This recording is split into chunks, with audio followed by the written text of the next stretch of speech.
Hi, everybody. This is the first lesson on the Pennsylvania government. We are done with the judicial branch, and we're actually done with all the branches. What we have left for the year, we do a little bit with the Pennsylvania government, do a little bit with the local government, and then a little bit with what it means to be a citizen of the United States. So let's get started here with Pennsylvania. The Pennsylvania government is set up a lot like the federal government. Um, if you read the Pennsylvania Constitution, which I'm going to have you do just a little bit of tomorrow, it's almost like somebody copied James Madison's paper. I mean, the Pennsylvania Constitution is very similar to the federal Constitution. Pennsylvania operates, you can think of it just like it's a little United States. What I mean is, just like the United States, we have an executive branch, we have a legislative branch, we have a judicial branch. They're very similar. Of course, if you think of Pennsylvania like a little United States, of course, the United States, the capital is Washington, D.C. What's the capital of Pennsylvania? Ours is Harrisburg. So that's where all our three branches are located. I know Harrisburg is named after John Harris. I know the capital was not always Harrisburg. I know it was originally Philadelphia, but Philadelphia was also the capital of the whole country at the time. And they said, well, that can't work. It can't be these two things. So I know the capital's moved to Lancaster, but people didn't like it there. They thought it should be more in the center of the state. And so I know if you look here, Harrisburg is not in the exact center, but it's closer than Lancaster. And I know people also liked that Harrisburg kind of sits on the river, so it had more access to easy transportation. So, Pennsylvania does not have a president. Who is the leader of the Pennsylvania executive branch? It's the governor. So, for us, it's Governor Tom Wolf. I met Governor Wolf, I think it was 2 years ago. He was very nice. He's a smart guy. He has a PhD in political science. I know before becoming governor, he had the Wolf Organization. His company or his business did like kitchen cabinets. They owned like lumber yards. When I met him and he asked, well, where are you from? And I said, Waynesboro. And he said, oh, yeah, I used to own like a lumber yard there. Is it still there? And I was like, I'm sorry, I don't know. But he was very nice. Um, so as I record this, I see him on TV a lot, of course, with what's going on with COVID-19. Um, some interesting things have come up with like the governor's powers. What you see is like the federal government, but also like the governors of all 50 states using powers that I've not seen in my lifetime. You can kind of read them here. It says the governor says, I proclaim the existence of a disaster emergency. The governor says, I'm charged with the responsibility to address the dangers facing the Commonwealth that result from disasters. He says, if you want to see where that's at, it's right here. I have powers to control ingress and egress during an emergency, during a disaster. Um, Before this happened, if you had asked me what powers a governor has in an emergency or disaster, I would have said, boy, I don't know. I've never read that. But it's kind of interesting the stuff we've seen in Pennsylvania and in other states.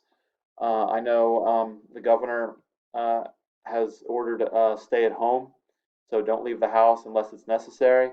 Um, they've ordered people to stay in like small groups, not to have like social gatherings. I know some places have a curfew. Um, One of the newest ones I've seen on the news, like just today, is the governor said essential businesses that are open, those workers need to be wearing masks, and customers that come in need to be wearing masks. Customers that are not wearing masks are to be turned away. One of the things that's interesting is what is it? So essential businesses are allowed to stay open, but it raises a question of what counts as an essential business. And I know some folks in the Pennsylvania Congress have challenged the governor on this. They'd like to see more businesses stay open. And I mean, it's a tough call. It's one that I can't answer in terms of who has that power. I just don't know. Of course, everybody wants everybody to stay safe, but we want people to be able to operate their businesses, and we all want to be able to get what we need. So I don't know what'll happen. I guess it's just a bad situation all around. Um, so have you ever seen this guy before? He does not look like a politician, but he's actually a very important politician. He's the second in command in Pennsylvania. He's the lieutenant governor. So this gentleman's name is John Fetterman. You notice he doesn't wear suits. He often doesn't wear sleeves. Um, he is a smart guy. He went to Harvard University. He's a very big man, 6'9", used to be 418 pounds, but he went on a diet. Now he's down to 270 pounds. You can see how big he is there next to Bernie Sanders. So the way he came into prominence, he was the mayor of Braddock, Pennsylvania, which is a town near Pittsburgh, and he got a reputation as being a very hands-on mayor. So if you notice the tattoos on his arm, each one of those represents the date that someone in his town was killed in a violent crime, and he does it just as a reminder of those people, of their lives, and of the need to do something about violence in our country. He's very hands-on. I know 4 times a week when he was mayor, he would go around, fill up his truck with food that businesses didn't want. Maybe it was a day past expiration. Maybe somebody brought it to the register and decided they didn't want it. The business couldn't sell it. He was like, I'll take it, and gave it to people that needed it around his town. He was famous for always calling up electric companies like, hey, can we work out a deal here? I know this person missed some payments. Can we get the lights turned back on? Really helping people get heat turned on. I know as lieutenant governor, he opened up the pool at the governor's residence for the folks of Harrisburg to use. So that's the executive branch in Pennsylvania. If we talk about the legislative branch, just like Washington, D.C., we have a Senate and a House. So they don't call it the Congress, they call it the Pennsylvania General Assembly, but it's the same thing. So we have kind of like a half Senate. If you remember, in DC, the Senate is 100 people. In Pennsylvania, it's 50 people. The Pennsylvania Senate is controlled by the Republicans. We have 28 Republicans and 21 Democrats. And I'm not sure on the map here, we are District 33 in the PA Senate. So if you go over to the PA House, it's almost like a half house, not quite. We have 203 members, 110 Republicans, and 93 Democrats. So the Republicans control the Congress in Pennsylvania, and Governor Wolf and Lieutenant Governor Fetterman are both Democrats. So Pennsylvania, if you remember in the elections, is a state that will tend to go back and forth. Pennsylvania has a lot of Democrats and a lot of Republicans. We're a very, very split state. So if we have a House and a Senate, who represents Waynesboro? So in the PA Senate, your representative is Doug Mastriano. He's fairly new. As long as I've been teaching this, it's been Rich Alloway. Mr. Alloway retired, and so I don't really know a lot about Mr. Mastriano because he's new.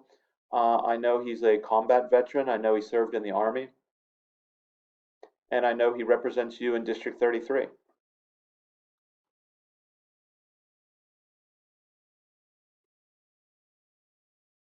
So in the PA House, your representative is Paul Schemmel. And then it's a little bit harder to see on this one, but you guys are District 90. I've met Mr. Schemmel several times. He's very nice. He's very smart. He's one of the smartest people I've ever met. I mean, if you ask him a question about representing Waynesboro, you ask him a question about the law, I mean, he is right on it. He's come in and spoken at the school several times. Uh, a very good guy to talk to. If you ever want to talk to him, he has an office right here in Waynesboro. Maybe you recognize it in the picture. Um, I think the road that goes to Renfrew is like back this way, and then across the street is Tractor Supply, not too far from like Hardee's. I've gone out there several times. He's there on certain days, and you can meet him. This is what District 90 looks like. It's kind of a weird shape, but this is the area that Mr. Schemmel represents. Different states do this state Congress thing in different ways.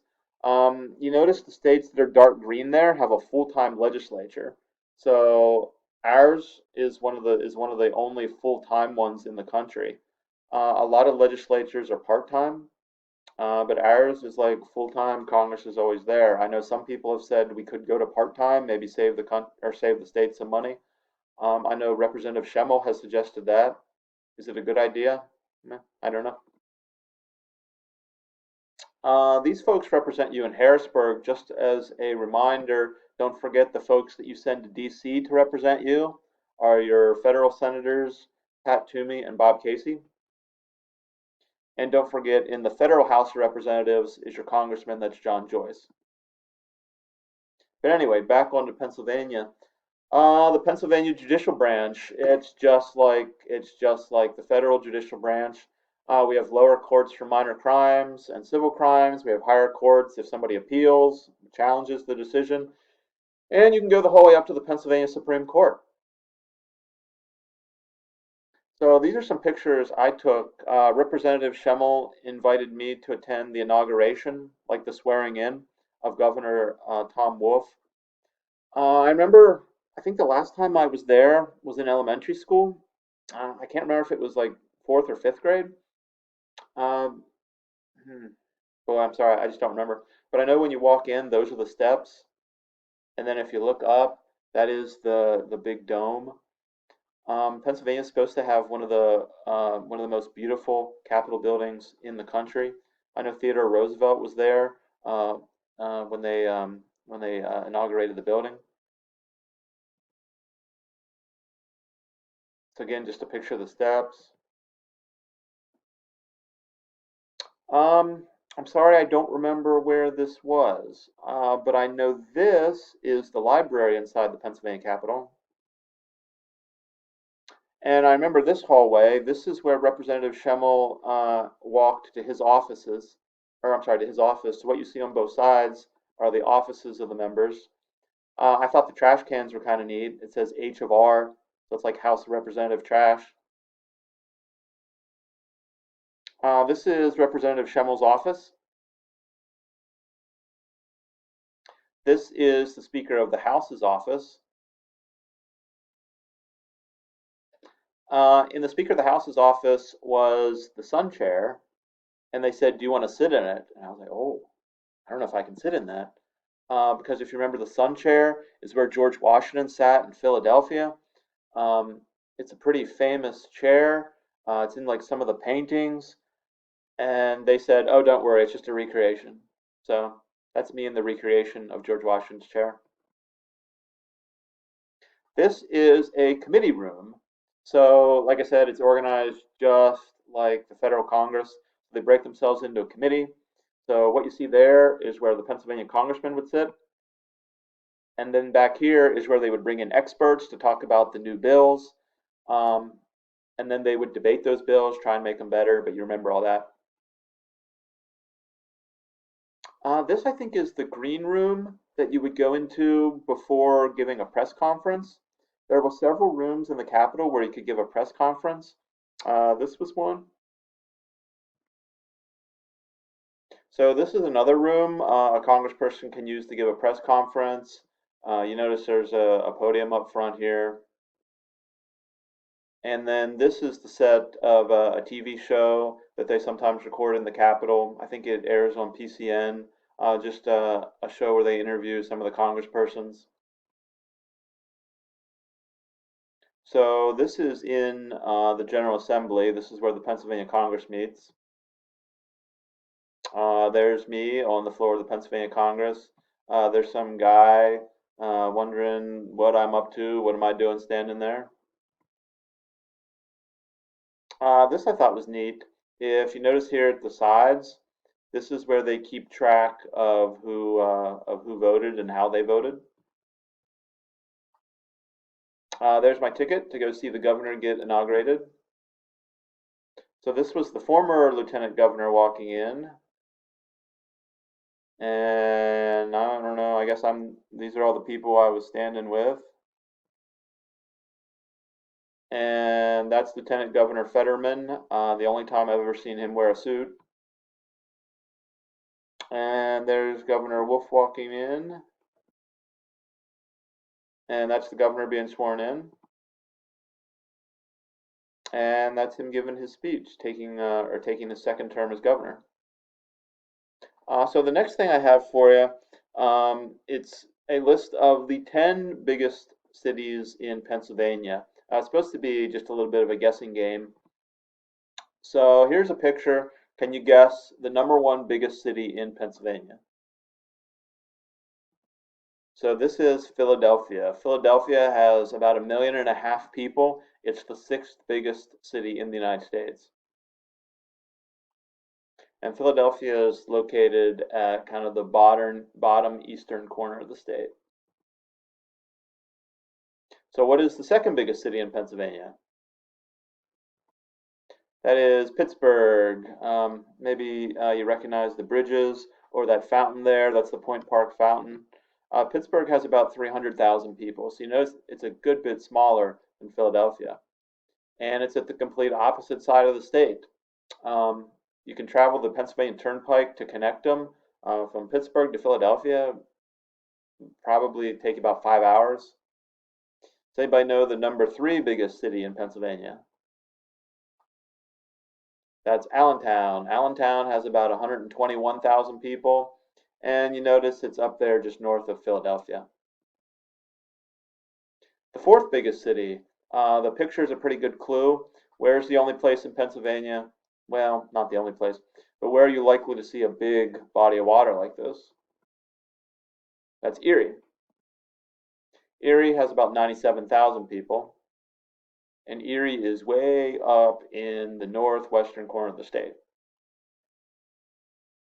5th biggest city, if you recognize that building, that is the Reading Pagoda.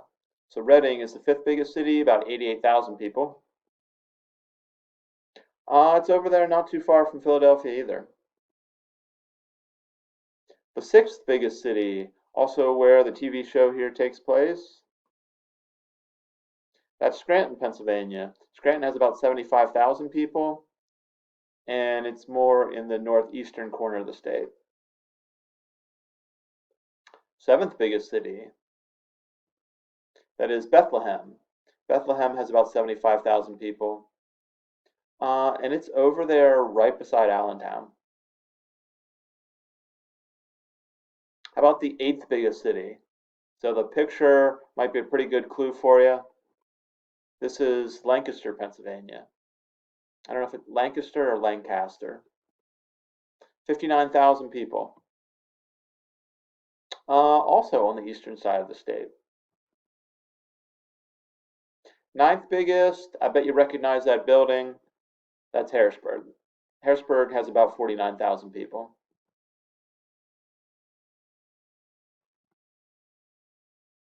And then the 10th biggest city is York. York has about 44,000 people. So if you go online, you'll see different lists for the size of these cities. It depends whether you count just the city itself or the surrounding area. So there's sometimes different top 10 lists depending on how they count it. York, fairly close by. You could be there hour and 20 minutes, hour and a half.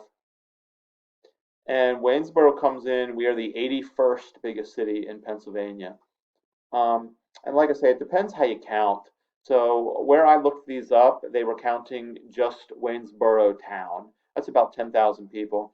I know the area that the school district encompasses is, I think it's just a little bit south of 30,000 people. So that's if you count like Quincy, Mont Alto, Zollinger, Rouserville, the whole surrounding area. So a lot of this, it depends on how they count. But Waynesboro, about 10,500 people in the town. I think just south of 30,000 in the surrounding area. And of course, that's us. So that's it for the first lesson on Pennsylvania. I hope you liked it. See you next time.